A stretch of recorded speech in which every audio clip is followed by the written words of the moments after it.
Hey, what's up, you guys? Welcome back to my bookish world. I'm Alex, and today I'm going to be doing the second part to my August wrap-up. So if you missed it, I'll try to remember to link the first part up above. But yeah.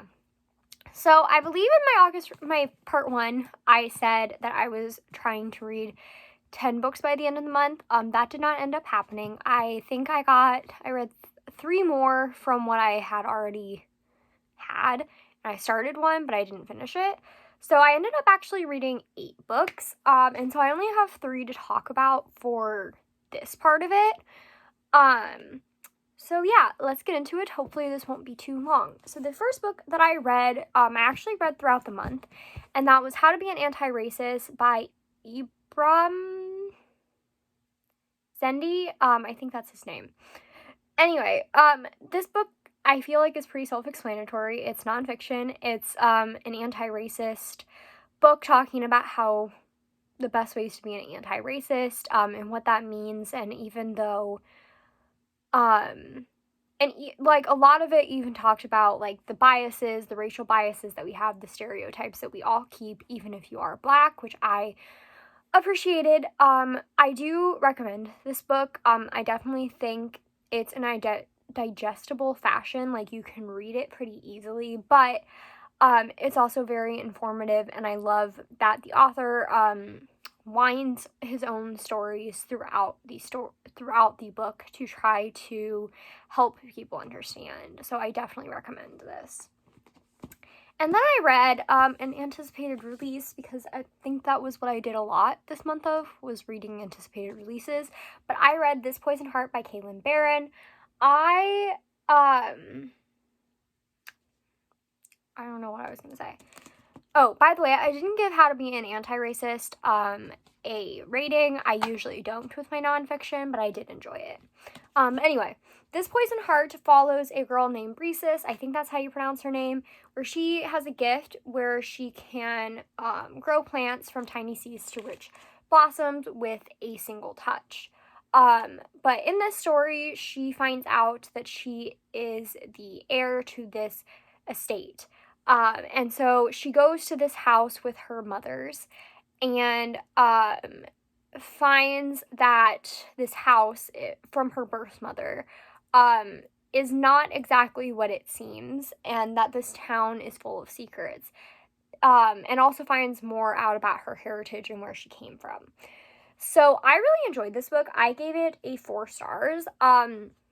It moved a little bit slow for me in the beginning, but I definitely think it picks up towards the end. This is a first book in a duology. The second book is coming out next year. So I'm very excited. I've read Barron before. She wrote Cinderella is Dead, which came out last year, and I really loved that book as well.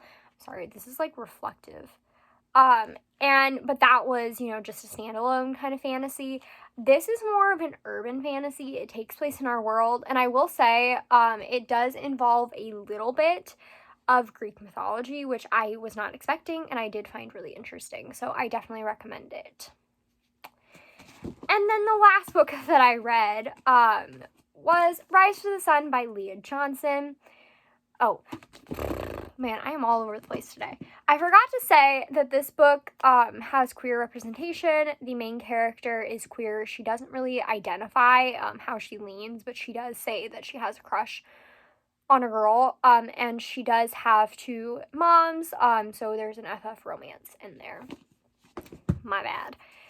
Okay, so Rise to the Sun by Leah Johnson is about these 2 girls, Tony and Olivia, who go to this music festival in Georgia called the Farmland Music Festival, and they both are trying to discover things about themselves. Olivia is trying to get over a breakup and figure out her next steps. And Tony is dealing with the loss of somebody very close to her, and she thinks that going to this festival that she went to with this person might open her eyes to what she's supposed to do.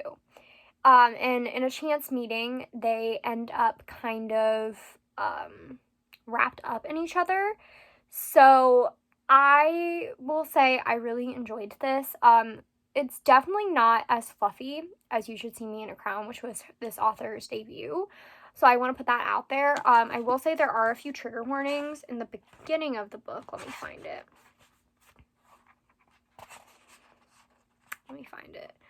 There's a note in the front that says, some readers may prefer to know ahead of time that this book does include references to parental loss, panic attacks, gun violence, and non-consensual image sharing. I will say that the panic attacks are probably discussed more in depth than any of the other things, but I definitely think that you should know that going into this book. I will say that even though it dealt with some deeper topics, there was still a lot of fluffiness and happiness that came from this story. And obviously, I mean, to lead Black women at a music festival and queer women is really exciting. I don't think there's ever an explicit thing that shares what their sexuality is. But I mean, they're both into women. It's an FF romance. So yeah, but I did give this a 4 stars as well. Like I said, I really enjoyed it. And yeah, that's all I really have to say. So, sorry, I'm trying to find the thing that I use. I'm losing there we go. Okay. So that's it for this video. Don't forget to comment, like, and subscribe. Follow my social media down below. That's Twitter, Instagram, and Goodreads. And I will see y'all next time. Goodbye. That didn't work. Goodbye.